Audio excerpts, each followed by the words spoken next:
Hola, ¿qué tal? Estamos otra vez reunidos de una forma diferente, porque la iglesia continúa en casa, y vamos a tener un tiempo para abrir la palabra de Dios. Así que quería saludarles y desearles que el Señor esté cuidando de cada uno de ustedes, así como la palabra lo dice, y también poder antes que todo orar, acercarnos a Él. Y vamos a tomarnos un minutito para hacerlo. Señor, queremos agradecerte por este día, por la oportunidad que nos estás dando, Señor, de abrir tu palabra. Gracias te damos también por la vida de cada uno de los que están oyendo del otro lado. Por sus necesidades queremos pedirte, por también el consuelo y la necesidad de poder sentirse respaldados y cuidados por ti en todo momento. Ayúdanos, Señor, a atravesar este tiempo con los ojos puestos en el cielo. Oramos en nombre de Cristo Jesús. Amén. Y traje algo para poder compartirles la palabra de Dios por ahí un poquito más interactivo de lo que ya lo estamos haciendo. Así que voy a ir pasando algunas placas en la televisión y vamos a ir conversando sobre ellas. Decíamos, la iglesia continúa en casa, y no es la primera vez en la historia de la humanidad en la cual la iglesia estuvo en las casas. Varias porciones bíblicas, como por ejemplo esta en Filemón, habla de que los cristianos se reunían en los hogares. Hoy por ahí no nos juntamos como iglesia, pero cada familia donde hay un hijo de Dios es la oportunidad de que la iglesia esté abierta. En cada hogar y también para los vecinos que se encuentran cerca de tu casa. Jesús no nos prometió a nosotros, ¿sí?, que iba a estar todos los días hasta el fin del mundo en los templos, sino que dijo que iba a estar con nosotros todos los días hasta el fin del mundo. Por eso tenemos que estar cada vez más aferrados a las palabras del Señor Jesús, porque a veces nosotros los humanos pensamos que Dios está en los templos, y Él nunca dijo que iba a estar ahí, sino que Dios estaba en nosotros como templo, en nuestra vida, y día a día nos iba a acompañar. Cuando empezó todo esto, con varias personas tuve la oportunidad de hablar y coincidíamos siempre en algo en las conversaciones, que de esta cuarentena, de este tiempo particular que el mundo está viviendo, las personas tenemos que salir cambiadas, distintas. No podemos seguir iguales. Pero quiero hacer esta pregunta. ¿Puede ser que alguno de nosotros, cuando todo esto termine, siga igual? Y yo creo que sí. Yo creo que muchas personas va a pasar la cuarentena, va a quedar un anecdotario en la historia de la humanidad y también en tu vida, pero puede ser que sigas caminando y viviendo de la misma manera que lo hiciste hasta hoy. ¿Es posible atravesar circunstancias difíciles y no cambiar? Sí, es posible. Muchas personas lo han hecho y no han cambiado. El pasar por experiencias difíciles no es una condición sine qua non para que las personas transformen su manera de andar. El otro día compartía con un grupo de hermanos esto, pero lo quiero traer otra vez. Porque a veces pensamos que el rival más difícil, como dice esta historieta, es el que está acá, hay que hacer zoom. Y yo voy a ayudarte.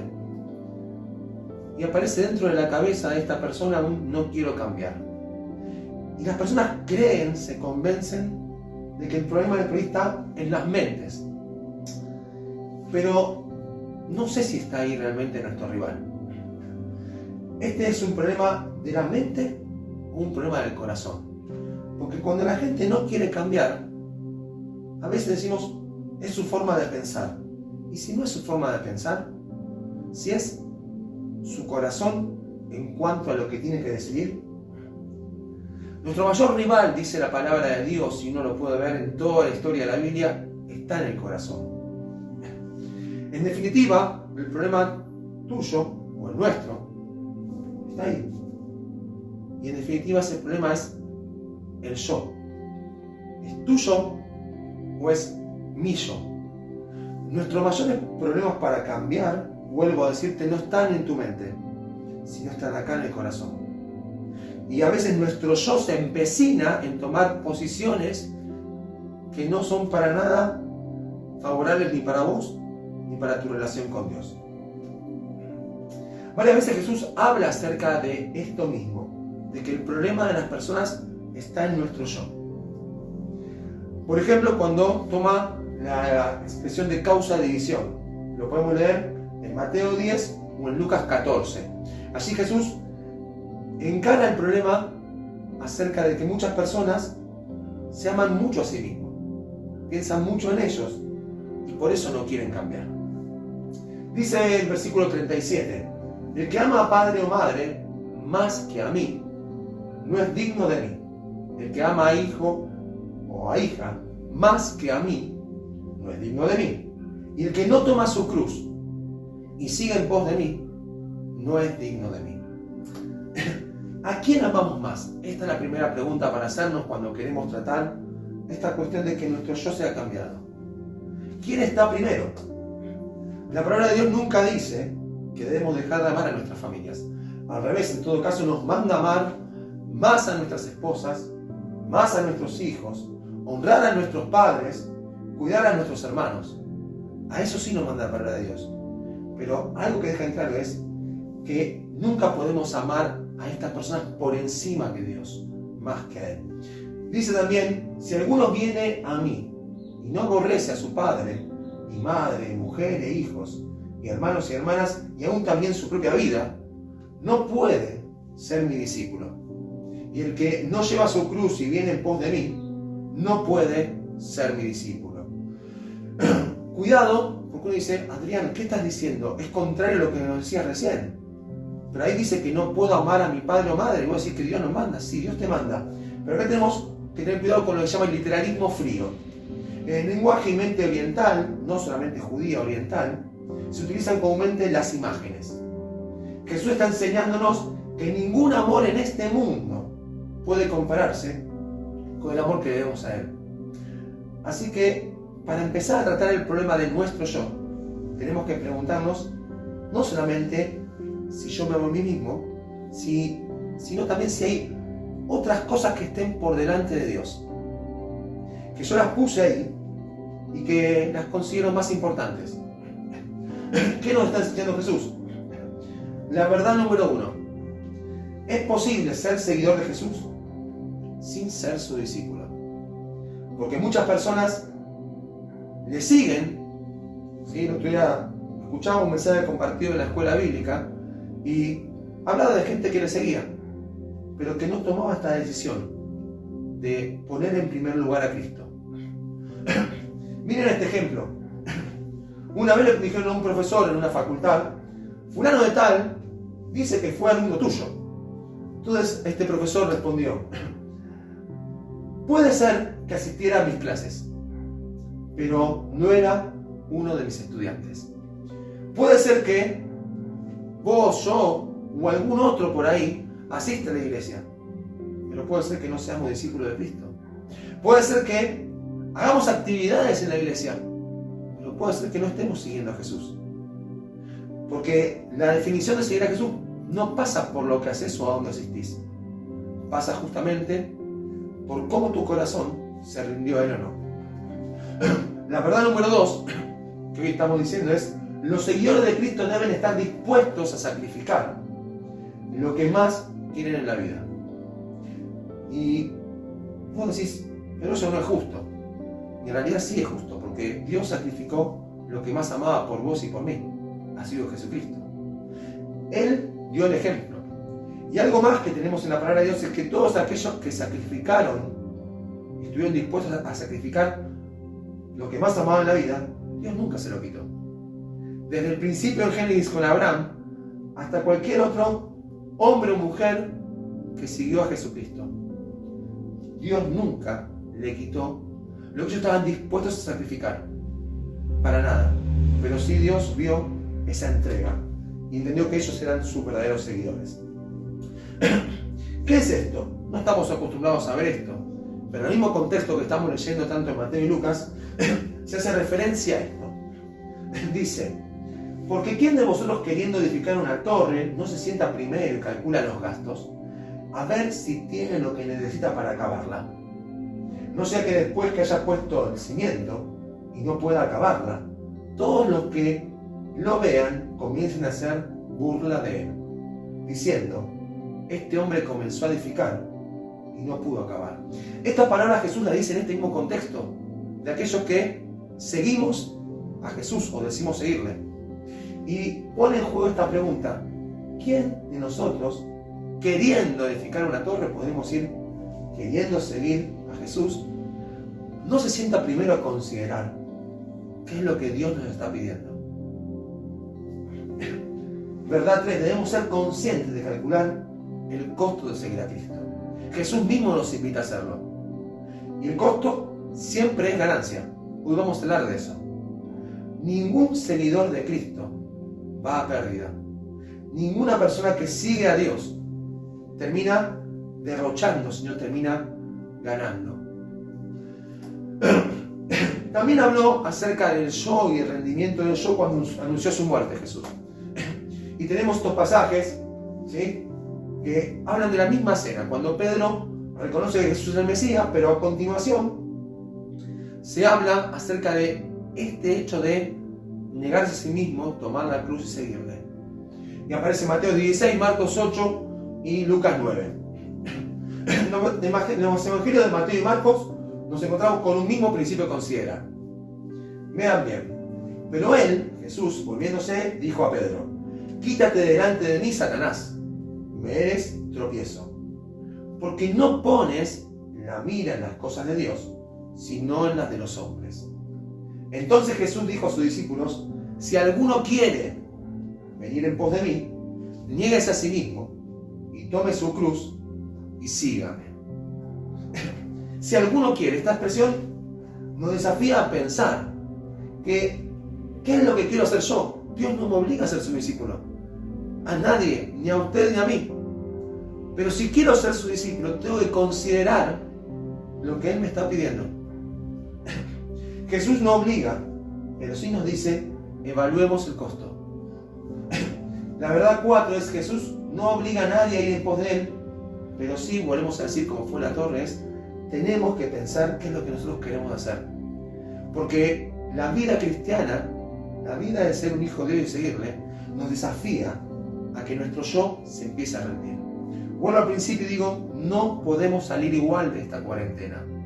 Pero por ahí Dios hace rato está pidiéndote a vos, y también diciéndomelo a mí, que no podemos seguir viviendo cosas en nuestra vida que están mal, que hace falta rendirnos. Por otro lado, vemos que el negarse, ¿sí?, a uno mismo, tomar su cruz y seguirle, tiene que ver con esto de seguir a Jesús. A nosotros nos gusta decir que somos seguidores de Cristo, pero no nos gusta tomar la cruz y negarnos a nosotros mismos. Y cada vez en estos últimos tiempos, dentro de las iglesias, hombres y mujeres, parece que vivimos en este sentido. Decir que somos cristianos, decir que amamos a Cristo, cantar canciones de Él, pero muchas veces negarnos a tomar la cruz y negarnos a nosotros mismos. Y esto es algo que Dios por ahí está desafiándonos hoy a tratar en nuestras vidas. ¿Es esto posible? Sí. Hay gente que vive así. ¿Cómo me puedo dar cuenta si estoy yendo verdaderamente en pos de Cristo? Note esto. Nuestro yo nos impide ver las cosas con los ojos de Dios. ¿Vio cuando Jesús confronta a Pedro? Le dice que Pedro, ¿sí?, no tenía puestos los ojos en las cosas de Dios. Porque Pedro estaba pensando más en él, en lo que él esperaba de Jesús, en lo que él quería. Y a veces cuando yo observo que mis ojos están desviados a las cosas de acá y no verdaderamente al plan de Dios para mi vida y para la vida de este mundo, ahí me empiezo a dar cuenta que por ahí verdaderamente no estoy justamente en el sentir de lo que Dios quiere, de ser su discípulo. Tengo que trabajar más en mi vida. ¿Cómo tratar con nuestro yo?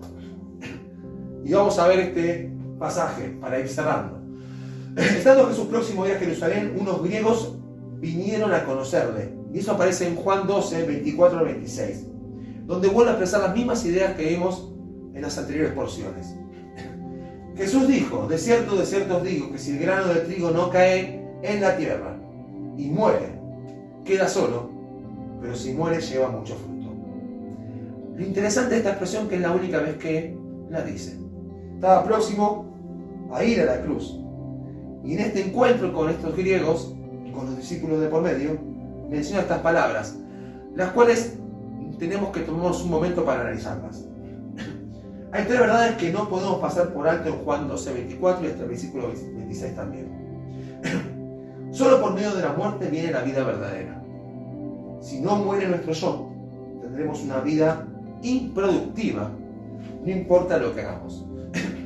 Dice, si el grano de trigo no cae a tierra y muere, no lleva fruto. La única forma de que el grano de trigo se convierta en productivo en nuestras vidas es que caiga a tierra y muera. Que nosotros mismos empecemos a entender que hay un quebrantamiento del yo. Jesús mismo lo mostró en su ejemplo, que yendo a la cruz y muriendo por nuestros pecados, Él resucitó con vida nueva. Y a los hijos de Dios le cabe esa misma imagen para su vida espiritual. Hay un nuevo nacimiento, que es en estrechez, donde cada uno de los hijos de Dios, al pasar por esta experiencia de confiar en Jesucristo, tiene que entender que su vida tiene que rendirse, que hay cosas que hay que enterrar del yo, para que pueda brotar y salir lo que Dios quiere producir en nuestras vidas. El grano de trigo que no cae a tierra se vuelve ineficaz e improductivo. ¿De qué nos sirve tener grano de trigo en la mano o en una bolsa o en cualquier lugar que se le ocurra, menos en la tierra? ¿Qué podemos hacer con una semilla ahí? ¿Qué nos va a dar? Poco y nada. Pero Jesús está desafiándonos a entender que quiere que en nuestra vida haya productividad espiritual y eficacia espiritual. Miren qué posición interesante esta en 2 Timoteo 3, versículo 5. Es bueno por ahí leer, vamos a hacer un recuento de los primeros versículos también. Lo que dice en el versículo 5, Pablo aconsejando a Timoteo acerca de algunas conductas que veía que ocurrían en las iglesias, que tenían que ser atendidas. Decían que va a haber personas que tendrían apariencia de piedad dentro de las iglesias, no fuera, dentro de las iglesias. Personas con apariencia de piedad, pero negarán la eficacia de ella. Improductividad, ineficacia. Y le dice Pablo a Timoteo, a esto se evita. Pero estaban dentro de la iglesia, a esto se evita. A estos hay que desafiarlos a que empiecen a rendir su vida. Y también nosotros tenemos que desafiarnos a rendir nuestra vida al Señor. Pero viendo este pasaje, viendo la eficacia y la productividad de nuestra vida en relación con Dios. ¿Cuál es la apariencia de piedad de la que hablamos, o de la que habla Pablo a Timoteo? Amarse a sí mismo, avaricia, vanagloria, soberbia, blasfemia, desobediencia a los padres, ingratitud, impiedad, sin afecto natural, implacabilidad, calumnia, intemperancia, crueldad, aborrecer lo bueno, traicionar, impetuosidad, infatuosidad, amadores de los deleites por encima de Dios. Estos son granos improductivos en nuestras vidas. Cuando estas cuestiones aparecen, tenemos que empezar a examinarnos realmente qué pasa en nuestro yo, en nuestro corazón. Cuando estas cuestiones siguen estando con el tiempo y salen a la luz, es tiempo de agarrar y preguntarse qué está pasando con mi vida, porque no es lo que Dios quiere que estemos viviendo en realidad. Un discípulo de Jesús, un seguidor de Él, tiene eficacia, ese grano muere. Pero si esto no muere, vuelvo para atrás, esto no muere, es difícil que haya productividad y eficacia. Puede haber apariencia de piedad, apariencia, pero no eficacia de ella. Estas cuestiones son descritas por Pablo y también por Pedro en su segunda carta, capítulo 2, versículo 13. Miren qué frase usan, muy interesante. La compartí el año pasado en una reunión, pero me sigue sorprendiendo lo que está diciendo este versículo. Pedro dice en su segunda carta, quienes aún mientras comen con vosotros se recrean en sus errores. Ese mismo sentir de Pablo a Timoteo, el que tiene Pedro, acerca del peligro de la apostasía. La apostasía es dejar de seguir a Cristo. Nosotros a veces lo intelectualizamos, lo llevamos al punto de decir, apóstata es ese que está fuera de la iglesia. Apóstata es aquel que en su mente piensa otra cosa. En realidad, apóstata es el que no quiebra su corazón a Cristo y sigue estas otras cosas. Y que hasta a veces, como dice acá, mientras aún comen con vosotros. ¿De qué reunión nos está haciendo referencia el apóstol Pedro? Del ágape. de la reunión de comunión. Aún estando sentado a la mesa con nosotros, puede ser que estén recreando en las anteriores cosas que leíamos en Timoteo y que también Pedro las expresa. No era gente que estaba fuera de la iglesia, era gente que por ahí era seguidor de la iglesia, pero todavía no era discípula de Cristo. Y estaban confundidos en esto. Hoy estamos siendo desafiados a ver en la palabra de Dios qué significa esto de seguir a Jesús. El grano de trigo que se encuentra seguro, a salvo, que no cae a tierra, es improductivo. Solo cuando sepultamos los intereses y las ambiciones personales, empezamos a ser verdaderamente útiles para Dios. Alguna vez me tocó hablar con personas que se preguntaban por qué en su vida había cosas que faltaban que se manifiesten en su relación con Dios. Y a veces puede ser con esto, con lo que decidimos no sepultar, con lo que todavía decidimos llevar y dejar salir de nuestro corazón y no enterrarlo y dejarlo que muera. Y eso impide que Dios verdaderamente obre en nuestras vidas y que haya improductividad. ¿Qué tengo que enterrar en mi vida? Esa pregunta tendría que estar todos los días en nuestra mente y corazón. Jesús dijo, el que ama su vida la perderá, y el que aborrece su vida en este mundo para vida eterna la guardará. El que ama su vida está movido por dos motivos, como venimos viendo: por el egoísmo y por el deseo de seguridad. No quiere que eso muera, prefiere tenerlo agarrado y no soltarlo. Decía un antiguo predicador, es mejor consumirse que enmudecerse. Y algo que pasa con los granos cuando se guardan es que tienen que estar en un lugar muy seco y seguro, porque tienen una tendencia fácil a enmudecerse, pudrirse y echarse a perder. Y en ese sentido este predicador era muy sabio. Es mejor morir, consumirse y poder de esa forma vivir una vida para Cristo. Presta atención a estas palabras que me las repetía siempre un hermano muy querido, ¿sí? Aníbal Palazzo decía, yo quiero quemarme para Dios, quiero quemarme para Dios, quiero consumirme, porque si no me consumo, me estoy enmudeciendo. Jesús dijo, si alguno me sirve, sígame, y donde yo estuviere, allí también estará mi servidor, y si alguno me sirviere, mi Padre lo honrará. La grandeza en la vida se obtiene solamente mediante servicio, pero prestemos a esto último atención. El que sirve a Dios, le sigue. Por eso dice, si alguno me sirve, sígame. No es una cuestión de que le puedo servir y no seguirle. Es condición sine qua non también seguir a Jesús para servirle. Y donde yo estuviere, allí estará también mi servidor. No es al revés. El que sirve no quiere decir que lo esté siguiendo.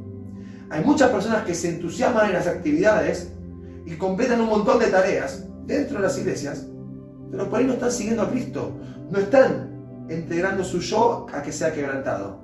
Sí están sirviendo, pero se olvidaron esto, que si alguno me sirve, el mandato es sígame, no es servir, es sígame. ¿Cómo debemos seguirle? Y me encontré con una perla el otro día en nuestro tiempo devocional familiar, en Levítico 26. Versículos 21, 23 a 27, un pasaje no muy leído, hasta por mí mismo, no muy leído, pero de leerlo me cautivó. Dice así, si anduvieres conmigo, versículo 21 de Levítico 26, en oposición, y no quisieres oír mi voz. Más adelante dice, y si con estas cosas no fueres corregido, sino que anduvieres conmigo en oposición. Y me sorprendió. Y más adelante dice, y si con estas cosas no me oyereis, sino que procederes conmigo en oposición. Y al leer esa porción de la Biblia, surgió esta pregunta en nuestra mesa en casa. ¿Se puede andar con Dios en oposición? ¿Se puede asistir a una iglesia, ir a un culto, decir que sirvo a Dios y estar en oposición con lo que Él quiere que yo haga? Es decir, estoy yendo, pero no estoy yendo con Él, estoy haciendo la mía. Estoy poniéndome a mí en primer lugar. Quiero que la gente me vea a mí, no que lo vea a Dios. Y de esa forma, Dios le está indicando al pueblo un gran peligro. En la Biblia entera hay muchas personas que anduvieron de esta forma. Un ejemplo nomás que hablábamos este domingo en la mañana, pero este domingo a la tarde, acerca de Saúl. Saúl fue un hombre que quería andar en Dios, pero en oposición, haciéndola de él. Y hoy en día puede pasarnos también. Andar en oposición, ¿sí? Diciendo, voy con Dios, pero hago lo que yo quiero. El problema es tu yo, el problema es mi yo. El problema para cambiar está ahí, no está en nuestras mentes. El problema para cambiar está en decir qué es lo que vamos a enterrar. No hay servicio a Dios sin ser discípulo de Jesús. El servicio nace del discipulado, nace de seguir a Jesús, no del altruismo, no de esa vida sacrificada que dice, dejo todo por seguir a Dios, pero no está dejando en realidad su yo. Muestra algo. Los mismos fariseos tenían esta actitud. Ellos decían, miren cómo sirvo a Dios, pero ellos no se rendían. Su yo estaba de pie, bien erguido y fuerte. Y Jesús nos está diciendo, tiene que caer el grano del trigo, tiene que morir para llevar fruto. Para que podamos servirle, primero tenemos que seguirle como Él nos llama a seguirle, no en oposición. Es necesario entender que donde yo estuviere, sin comunión con Cristo, sin una vida con Él personal, donde somos desafiados en la intimidad, se hace muy difícil servirle. Allí también estará mi servidor, porque aquel que está en comunión con Cristo, le sigue y hace lo que Jesús quiere que haga, no hace lo que uno quiere. Entiende que este servicio me lo probó Dios para mí, como dice Efesios, y está en sujeción a hacerlo en el momento que Dios lo pide. Si alguno me sirve, sígame. Y cuando uno toma esta expresión, sígame, más fuerte se hace la idea del quebrantamiento de nuestro yo. Por eso quiero que pensemos, ¿qué cosas están saliendo de nuestros corazones en este tiempo, en la cuarentena? Eso es lo que ya teníamos hasta el día de hoy. Pero por ahí muchas de esas cosas que salieron, que antes estaban tapadas por el activismo, el estar entretenidos, que se ven en lo cotidiano, hoy es necesario que sean quebradas, sean enterradas. Es tiempo de pensar, ¿voy a salir igual de este momento? ¿Va a terminar la cuarentena y voy a seguir caminando como caminaba antes? ¿Qué es lo que tengo que enterrar? Son las preguntas que hoy tenemos que hacernos delante de Dios. Por eso me gustaría terminar orando y pidiendo que Dios nos ayude a cada uno de nosotros en nuestro hogar a examinarnos y a ver qué es lo que tenemos que hacer. Señor, gracias te damos por el tiempo a compartir tu palabra. Gracias porque tus dichos alumbran. Y gracias porque nos sentimos desafiados a que nuestra vida se rinda delante tuyo. A que no se rinda delante de los hombres, sino delante tuyo, para tu gloria. Porque dice ese versículo también, y el que me sirviere, mi Padre le honrará. Y esa honra la da Dios solamente, y esa honra queremos recibir, pero también queremos aprender de este desafío que pones delante nuestro en el día de hoy. Señor, gracias por abrir tu palabra. Oramos en nombre de Jesús. Amén. Te saludamos también en nombre de la Iglesia de Liniers, deseando que Dios esté bendiciendo tu casa. Recordad que hay más de estos videos de enseñanza en el canal de YouTube, y si no que puedes escribirnos y sumarte a alguna de las reuniones que estamos haciendo por Zoom, porque la iglesia está en casa. Que Dios te bendiga.